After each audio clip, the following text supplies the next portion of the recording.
The galaxy had never seen a species as arrogant as the Zarkians.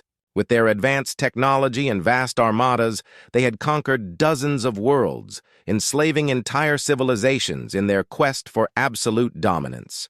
To them, Earth was just another backwater planet inhabited by primitive creatures unworthy of notice, until now. The Zarkian High Command had decided that Earth would make an excellent addition to their growing empire. They had studied humanity from afar, monitoring their communications and observing their wars. Humans were a violent species but weak. Their technology was laughably outdated, and their military, while aggressive, was uncoordinated compared to the Zarkians' disciplined forces. The High Command believed that a swift and brutal strike would bring humanity to its knees. As the Zarkian fleet entered the solar system, its presence went unnoticed by the people of Earth. The massive warships cloaked themselves, hiding from human sensors as they moved into position. The Zarkians were confident, too confident, that victory was inevitable. On a cold morning, as dawn broke over the cities of Earth, the Zarkians launched their attack. Massive energy beams shot down from orbit, obliterating entire cities in seconds. New York, Beijing, Moscow, London, no place was spared. The destruction was total and horrifying. Skyscrapers crumbled into dust and millions of lives were snuffed out in an instant. The Zarkians targeted military bases next, their beams slicing through defenses like a hot knife through butter. Nuclear silos, naval fleets, airfields, all were destroyed with chilling precision. Panic spread across the globe. Governments scrambled to respond, but communication was nearly impossible.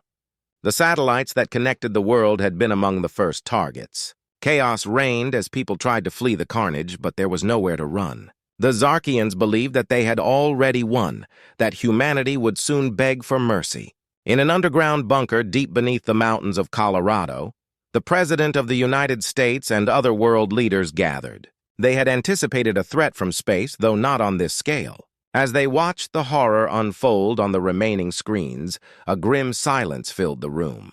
The time for diplomacy was over. Humanity's survival was at stake.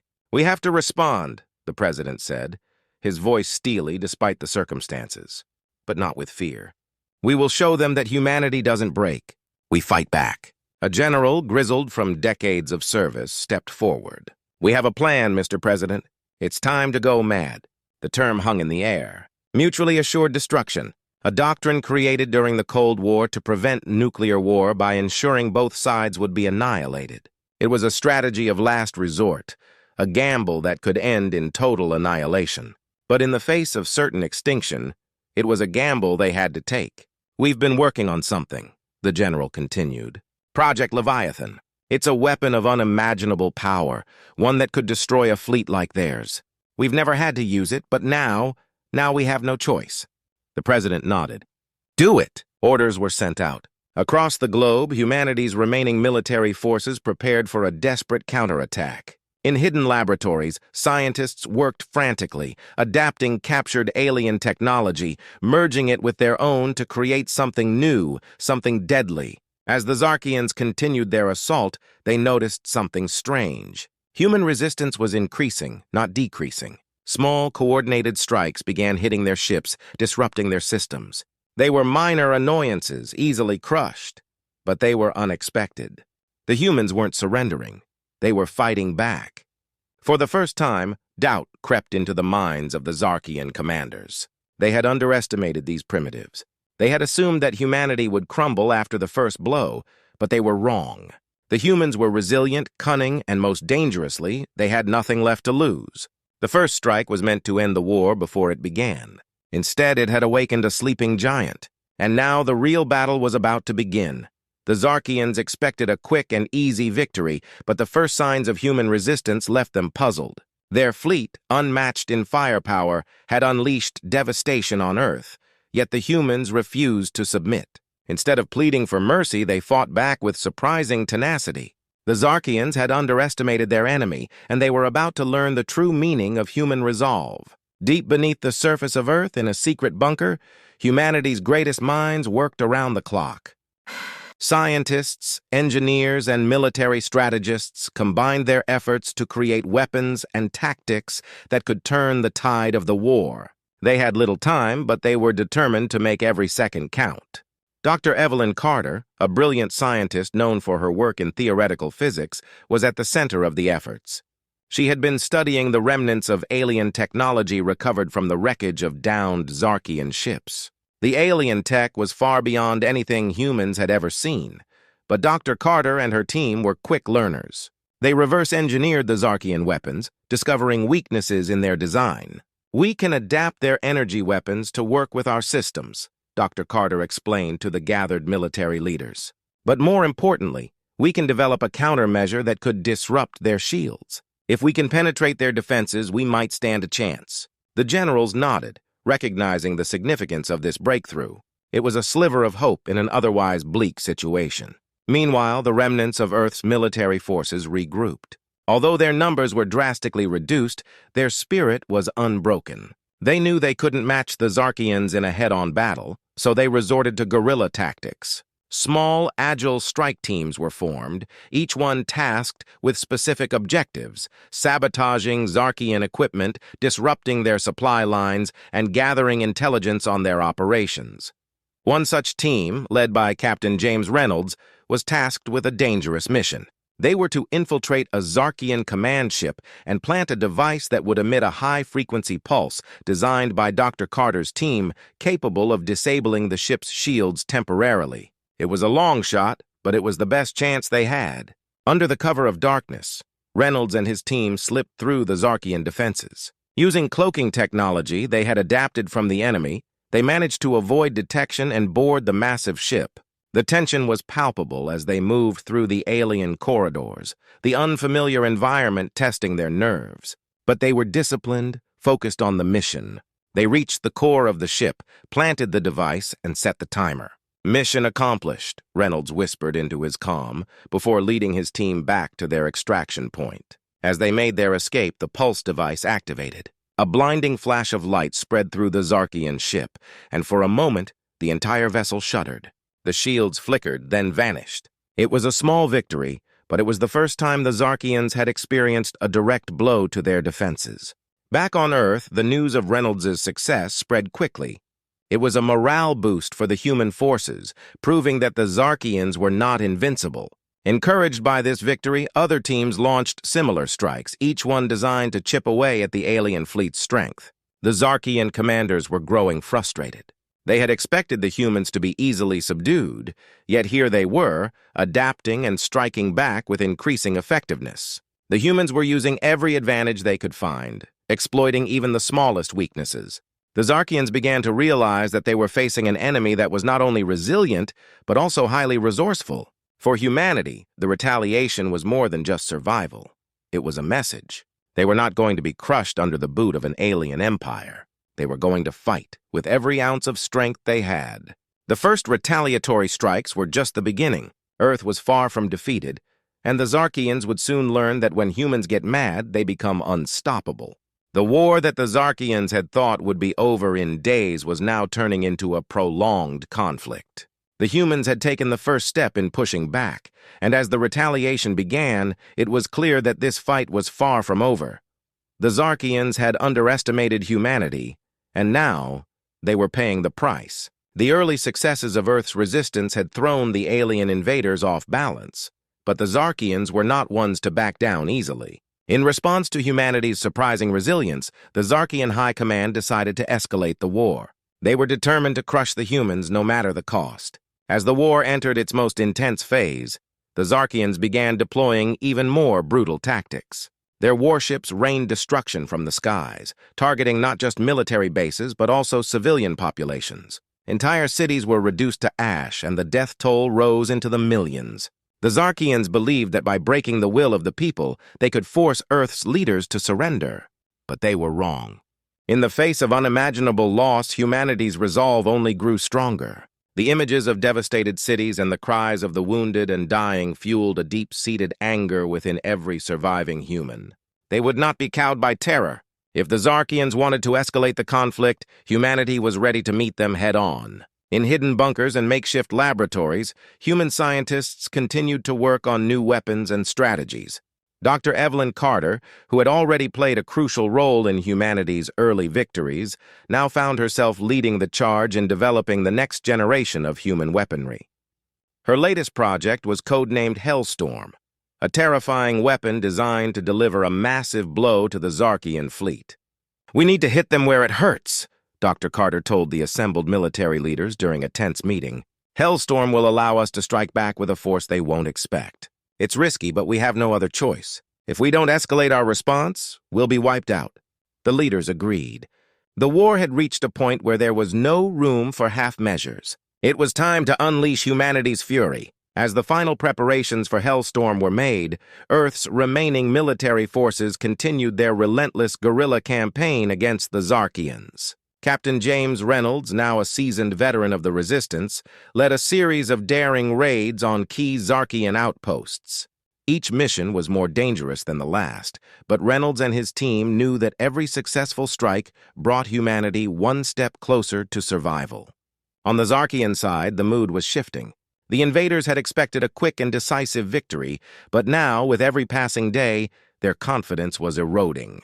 The humans were proving to be far more formidable than anticipated. The Zarkian commanders were growing desperate, their frustration evident in their increasingly erratic orders. Some of the alien soldiers began to question the wisdom of continuing the war.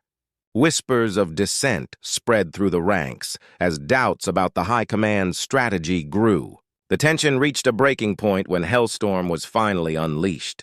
In a coordinated assault, human forces lured a significant portion of the Zarkian fleet into a trap. As the alien ships converged on what they believed to be a vulnerable target, Hellstorm activated. A massive wave of energy, powered by the combined output of Earth's most powerful reactors, surged through space, striking the heart of the Zarkian fleet.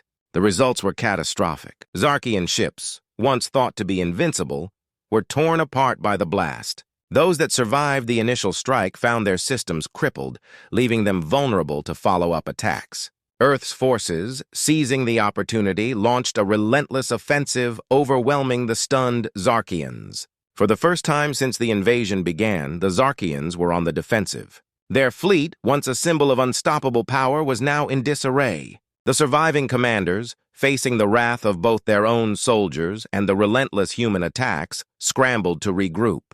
But the damage had been done. The escalation had not gone as the Zarkians had planned.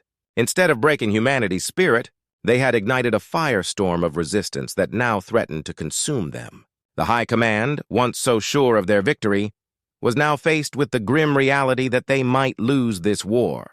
As the dust settled after the Hellstorm strike, the Zarkians realized they were no longer dealing with a weak and primitive species. They were facing an enemy that was not only willing to fight to the last breath, but one that had nothing left to lose. The war had entered its most desperate phase, and the Zarkians were beginning to understand that they had awoken a force they could no longer control. The Zarkian Empire was reeling from the blows humanity had dealt. Their once mighty fleet was now a shadow of its former self, and dissent within their ranks was growing. Yet, despite their losses, the Zarkians were not ready to concede defeat. Driven by a mix of desperation and pride, they prepared for one final, all-out assault on Earth. It was a gamble, but they believed that if they could crush humanity in this last strike, they could still win the war. Earth's leaders knew what was coming. The Zarkians had nothing left to lose, and this final attack would be the most brutal of all. Every remaining resource was mobilized, every able-bodied human was called to defend the planet. This was it, the last stand. In the days leading up to the assault, there was an eerie calm. Cities that had survived the initial onslaught were fortified, their streets turned into makeshift barricades. Military bases, now operating at full capacity, churned out weapons and ammunition around the clock. Across the globe, people prepared for the end, either victory or annihilation. In a hidden command center deep beneath the Rocky Mountains, the world's leaders and top military minds gathered for one final briefing.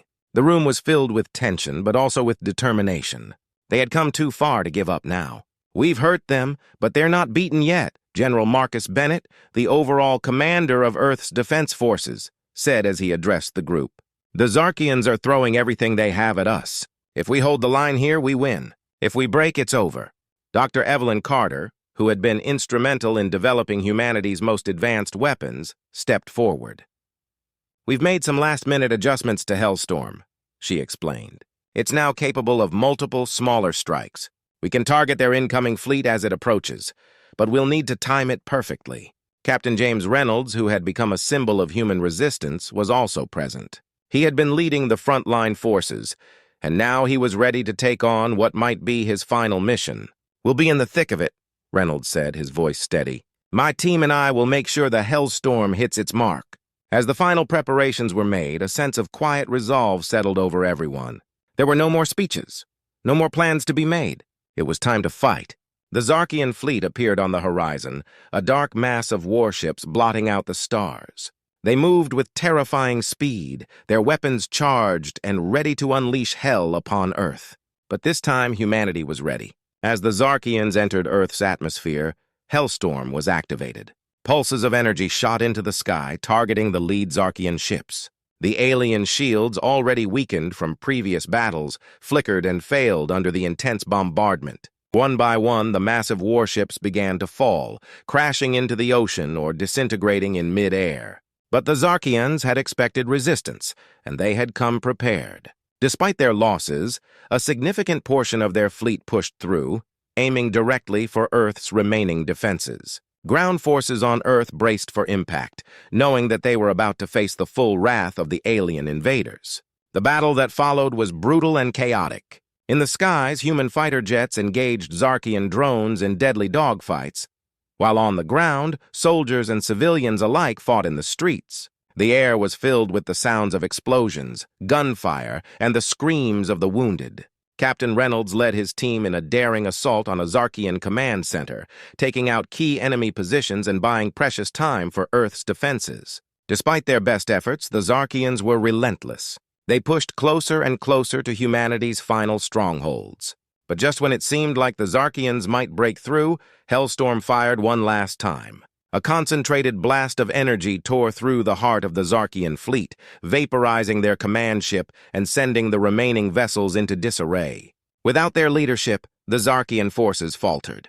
Their assault lost its coordination, and Earth's defenders seized the moment. In a final desperate push, humanity drove the invaders back. The Zarkians, now in full retreat, fled Earth's atmosphere, their once mighty fleet reduced to a scattered, fleeing remnant. As the last of the Zarkian ships disappeared into the void, a stunned silence fell over the battlefield. The war was over. Against all odds, humanity had survived. In the aftermath, the world began to take stock of what had been lost and what had been saved. The cost had been staggering, but Earth remained free. Humanity had faced extinction and emerged victorious. The final battle had proven one thing beyond doubt. When pushed to the brink, humans would fight with a ferocity unmatched by any other species, and they would win. The sky was clear for the first time in weeks. The last of the Zarkian ships had fled, leaving behind a battered Earth and a victorious yet weary humanity. The war was over. Against all odds, humans had defied extinction and emerged victorious. But the cost had been unimaginable. Across the globe, the remnants of Earth's cities stood in stark contrast to the vibrant, bustling world they once were. Skyscrapers lay in ruins, and streets that once teemed with life were now eerily silent. Smoke still rose from the rubble, and the air was thick with the smell of burning metal and scorched earth. Yet amidst the devastation, there was a sense of quiet triumph. Humanity had survived. In the aftermath of the final battle, the world's leaders gathered once more, this time not in a bunker but in the open air, beneath the clear blue sky. The site of their meeting was symbolic, a place that had been reduced to rubble now being rebuilt brick by brick. There was no grand celebration, no parades or fireworks. The victory was too fresh, the losses too deep for such things. Instead, there was a solemn acknowledgement of what had been achieved and what had been lost. "The Zarkians underestimated us," General Marcus Bennett said, his voice carrying the weight of the past weeks of relentless fighting. "They thought they could break us, but they only made us stronger. We stood together, fought together, and we won together." Dr. Evelyn Carter, whose innovations had been crucial to the war effort, looked out at the crowd.